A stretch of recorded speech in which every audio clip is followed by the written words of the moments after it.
আজ আমরা আপনাদের মহাভারতের সাথে জড়িত একটি আশ্চর্যজনক ঘটনার কথা জানাবো। যখন মহাভারতের যুদ্ধে নিহত সমস্ত বীর যোদ্ধা যেমন ভীষ্ম, দ্রোণাচার্য, দুর্যোধন, অভিমন্যু, দ্রৌপদীর পুত্রগণ, কর্ণ, শিখণ্ডী প্রমুখ এক রাতের জন্য পুনর্জীবিত হয়েছিলেন। এই ঘটনা মহাভারতের যুদ্ধ শেষ হওয়ার প্রায় ৫০ বছর পরে ঘটেছিল। এছাড়াও আমরা আপনাদের জানাবো ধৃতরাষ্ট্র, গান্ধারী, কুন্তী এবং বিদুরের মৃত্যু কিভাবে হয়েছিল। আসুন এই সমস্ত বিষয় সম্পর্কে বিস্তারিতভাবে জানি। রাজা হওয়ার পর যুধিষ্ঠির হস্তিনাপুরের ধর্ম ও ন্যায়ের সঙ্গে রাজ্য শাসন করতে লাগলেন। যুধিষ্ঠির প্রতিদিন ধৃতরাষ্ট্র ও গান্ধারীর আশীর্বাদ নেওয়ার পরেই অন্যান্য কাজ শুরু করতেন। একইভাবে অর্জুন, নকুল, সহদেব, দ্রৌপদী প্রমুখ সর্বদা ধৃতরাষ্ট্র ও গান্ধারীর সেবায় নিয়োজিত থাকতেন। কিন্তু ভীমের মনে ধৃতরাষ্ট্রের প্রতি সবসময় বিদ্বেষের ভাবই ছিল। ভীম কখনো কখনো ধৃতরাষ্ট্রের সামনে এমন কথাও বলে ফেলতেন যা বলে বা বলা মোটেই উচিত ছিল না। এইভাবে পাণ্ডবদের সঙ্গে থাকতে থাকতে ধৃতরাষ্ট্র ও গান্ধারীর ১৫ বছর কেটে গেল। একদিন ভীম ধৃতরাষ্ট্র ও গান্ধারীর সামনে এমন কিছু কথা বলে ফেললেন যা শুনে তাদের মনে গভীর দুঃখের সৃষ্টি হলো। তখন ধৃতরাষ্ট্র চিন্তা করলেন যে পাণ্ডবদের আশ্রয়ে থাকতে থাকতে অনেক সময় কেটে গেছে, তাই এখন বনপ্রস্থ আশ্রম গ্রহণ করা অর্থাৎ বনে গিয়ে জীবনযাপন করাই উচিত। গান্ধারী ও ধৃতরাষ্ট্রের সঙ্গে বনে যাওয়ার সিদ্ধান্তে সম্মতি দিলেন। ধৃতরাষ্ট্র ও গান্ধারীর সঙ্গে বিদুর ও সঞ্জয়ও বনে যাওয়ার সিদ্ধান্ত নিলেন। বনে যাওয়ার সিদ্ধান্ত নিয়ে ধৃতরাষ্ট্র যুধিষ্ঠিরকে ডেকে পাঠালেন এবং তার সামনে সমস্ত কথা খুলে বললেন। প্রথমে যুধিষ্ঠির অত্যন্ত দুঃখ পেলেন, কিন্তু পরে মহর্ষি বেদব্যাসের উপদেশে তিনি সম্মতি দিলেন। যখন যুধিষ্ঠির জানতে পারলেন যে ধৃতরাষ্ট্র ও গান্ধারীর সঙ্গে বিদুর ও সঞ্জয়ও বনে যাচ্ছেন, তখন তার শোকের সীমা রইল না। ধৃতরাষ্ট্র জানালেন যে তিনি কার্তিক মাসের পূর্ণিমার দিনে বনযাত্রা শুরু করবেন। বনে যাওয়ার আগে ধৃতরাষ্ট্র তার পুত্রদের এবং অন্যান্য আত্মীয়দের সাধ্য করার জন্য যুধিষ্ঠিরের কাছে অর্থ প্রার্থনা করলেন। ভীম বিদ্বেষবশত ধৃতরাষ্ট্রকে অর্থ দিতে অস্বীকার করলেন। তখন যুধিষ্ঠির ভীমকে তিরস্কার করলেন এবং ধৃতরাষ্ট্রকে প্রচুর অর্থ দিয়ে সাধ্যকর্ম সম্পন্ন করার ব্যবস্থা করলেন। নির্ধারিত সময়ে ধৃতরাষ্ট্র, গান্ধারী, বিদুর ও সঞ্জয় বনযাত্রা শুরু করলেন। তাদের বনে যেতে দেখে পাণ্ডবদের মাতা কুন্তীও বনে বাস করার সিদ্ধান্ত নিলেন। পাণ্ডবরা তাকে অনেক বোঝানোর চেষ্টা করলেন, কিন্তু কুন্তীও শেষ পর্যন্ত ধৃতরাষ্ট্র ও গান্ধারীর সঙ্গে বনে চলে গেলেন।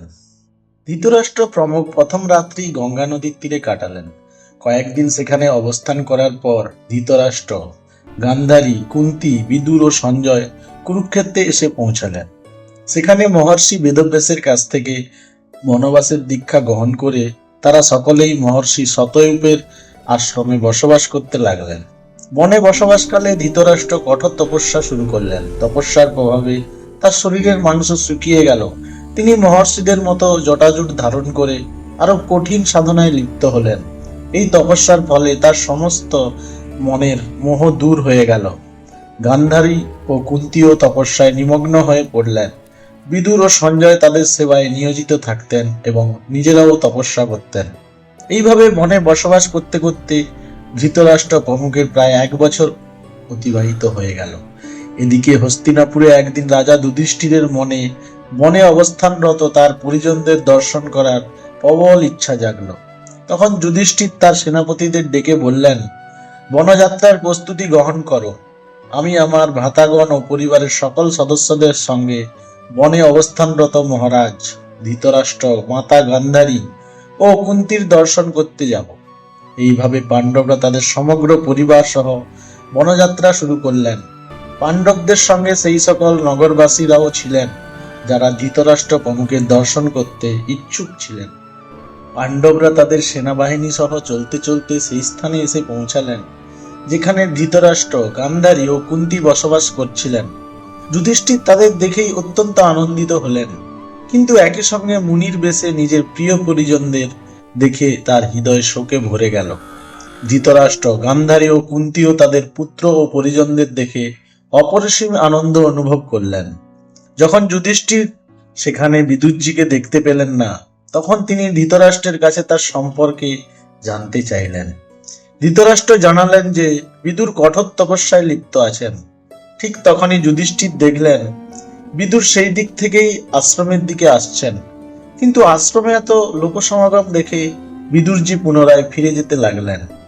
যুধিষ্ঠির তার সঙ্গে সাক্ষাৎ করার জন্য দ্রুত তার পিছু নিলেন। কিছু দূর বনের মধ্যে একটি বৃক্ষের নিচে তিনি বিদুরজিকে দাঁড়িয়ে থাকতে দেখলেন। ঠিক সেই মুহূর্তে বিদুরজির দেহ থেকে প্রাণ নির্গত হয়ে যুধিষ্ঠিরের মধ্যে প্রবেশ করল। তখন যুধিষ্ঠির বুঝতে পারলেন যে বিদুরজির দেহে আর প্রাণ নেই। তখন তিনি তার দাহ সংস্কার করার সিদ্ধান্ত নিলেন। ঠিক সেই সময় আকাশবাণী হলো বিদুরজি সন্ন্যাস ধর্ম পালন করতেন, তাই তার দাহ সংস্কার করা উচিত নয়। এই অলৌকিক ঘটনা যুধিষ্ঠির ফিরে এসে মহারাজ ধৃতরাষ্ট্রকে জানালেন। যুধিষ্ঠিরের মুখে এই কথা শুনে উপস্থিত সকলেই বিস্ময়ে অভিভূত হয়ে গেলেন। যুধিষ্ঠির এবং তার দল বলেরা সেই রাত্রি বনেই কাটালেন। পরের দিন ধৃতরাষ্ট্রের আশ্রমে মহর্ষি বেদব্যাস উপস্থিত হলেন। তিনি যখন জানতে পারলেন যে বিদুরজির দেহত্যাগ করেছেন, তখন তিনি বললেন বিদুরজি ছিলেন ধর্মরাজ, যমরাজের অবতার, আর যুধিষ্ঠিরও ধর্মরাজেরই অংশ। তাই বিদুরজির প্রাণ যুধিষ্ঠিরের শরীরের মধ্যেই লীন হয়ে গেছে। মহর্ষি বেদব্যাস ধৃতরাষ্ট্র, গান্ধারী এবং কুন্তিকে বললেন, আজ আমি তোমাদের আমার তপস্যার শক্তির প্রভাব দেখাবো। তোমাদের যা ইচ্ছা তা চাইতে পারো। তখন ধৃতরাষ্ট্র ও গান্ধারী যুদ্ধে নিহত তাদের পুত্রদের দর্শন করার ইচ্ছা প্রকাশ করলেন। আর কুন্তি কর্ণকে দেখতে চাইলেন। দ্রৌপদী প্রমুখ বললেন যে তারাও তাদের প্রিয়জনদের দেখতে চান। মহর্ষি বেদব্যাস বললেন, তাই হবে। যুদ্ধে নিহত যত বীর আছেন, আজ রাতে তোমরা সবাই তাদের দেখতে পাবে। এই কথা বলে মহর্ষি বেদব্যাস সকলকে গঙ্গার তীরে যেতে বললেন। তার নির্দেশ অনুযায়ী সবাই গঙ্গার তীরে একত্রিত হলেন এবং রাত নামার অপেক্ষা করতে লাগলেন। রাত নেমে এলে মহর্ষি বেদব্যাস গঙ্গা নদীতে প্রবেশ করলেন এবং পাণ্ডব ও কৌরব পক্ষের সকল নিহত যোদ্ধাকে আহ্বান জানালেন।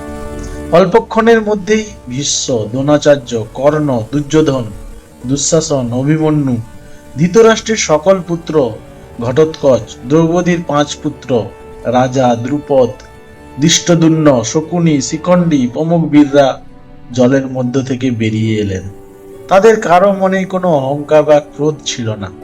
মহর্ষি বেদব্যাস ধৃতরাষ্ট্র ও গান্ধারীকে দিব্যদৃষ্টি প্রদান করলেন। নিজেদের মৃত প্রিয়জনদের দেখে সবার হৃদয় আনন্দে ভরে উঠল। সারা রাত মৃত প্রিয়জনদের সঙ্গে কাটিয়ে সবার মন শান্তি ও তৃপ্তিতে পূর্ণ হলো। নিজেদের মৃত পুত্র, ভাই, স্বামী ও অন্যান্য আত্মীয়দের সঙ্গে মিলিত হয়ে সবার দুঃখ ও বেদনা দূর হয়ে গেল। তখন মহর্ষি বেদব্যাস সেখানে উপস্থিত বিধবা নারীদের উদ্দেশ্যে বললেন, যারা নিজেদের স্বামীর সঙ্গে যেতে চান তারা গঙ্গা নদীতে ডুব দিন। মহর্ষি বেদব্যাসের নির্দেশে যেসব স্ত্রী তাদের স্বামীকে গভীরভাবে ভালোবাসতেন তারা গঙ্গায় ডুব দিলেন এবং দেহত্যাগ করে পতিলোকে গমন করলেন। এইভাবেই সেই অলৌকিক ও বিস্ময়কর রাতের সমাপ্তি ঘটল। এইভাবে নিজেদের মৃত প্রিয়জনদের সঙ্গে মিলিত হয়ে ধৃতরাষ্ট্র, গান্ধারী, কুন্তি এবং পাণ্ডবরা অত্যন্ত আনন্দিত হয়েছিলেন। প্রায় 1 মাস বনবাসে কাটানোর পর যুধিষ্ঠির প্রমুখ আবার হস্তিনাপুরে ফিরে এলেন। এই ঘটনার প্রায় 2 বছর পরে একদিন দেবর্ষি নারদ যুধিষ্ঠিরের কাছে এলেন। যুধিষ্ঠির তাকে সাদর অভ্যর্থনা জানালেন।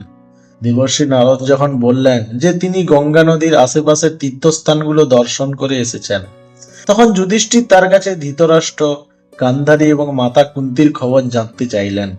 তখন দেবর্ষি নারদ বললেন, তোমরা বন থেকে ফিরে আসার পর ধৃতরাষ্ট্র প্রমুখ হরিদ্বারে চলে গিয়েছিলেন। সেখানে গিয়েও তারা কঠোর তপস্যায় লিপ্ত ছিলেন। একদিন তারা গঙ্গা স্নান করে আশ্রমে ফিরছিলেন। এমন সময় বনে ভয়ঙ্কর অগ্নিকাণ্ড ঘটে। শারীরিক দুর্বলতার কারণে ধৃতরাষ্ট্র, গান্ধারী এবং কুন্তি আগুন থেকে পালাতে সক্ষম হলেন না। তাই তারা সেই অগ্নিতেই দেহত্যাগ করার সিদ্ধান্ত নিলেন এবং সেখানেই একাগ্র চিত্ত হয়ে বসে পড়লেন। এইভাবে ধৃতরাষ্ট্র, গান্ধারী এবং কুন্তি নিজেদের প্রাণ ত্যাগ করলেন। সঞ্জয় এই সংবাদ তপস্বীদের জানালেন এবং তিনি নিজে হিমালয়ে গিয়ে তপস্যা করতে চলে গেলেন। ধৃতরাষ্ট্র, গান্ধারী এবং কুন্তির মৃত্যু সংবাদ যখন প্রাসাদে পৌঁছলো, তখন চারিদিকে শোকের ছায়া নেমে এলো।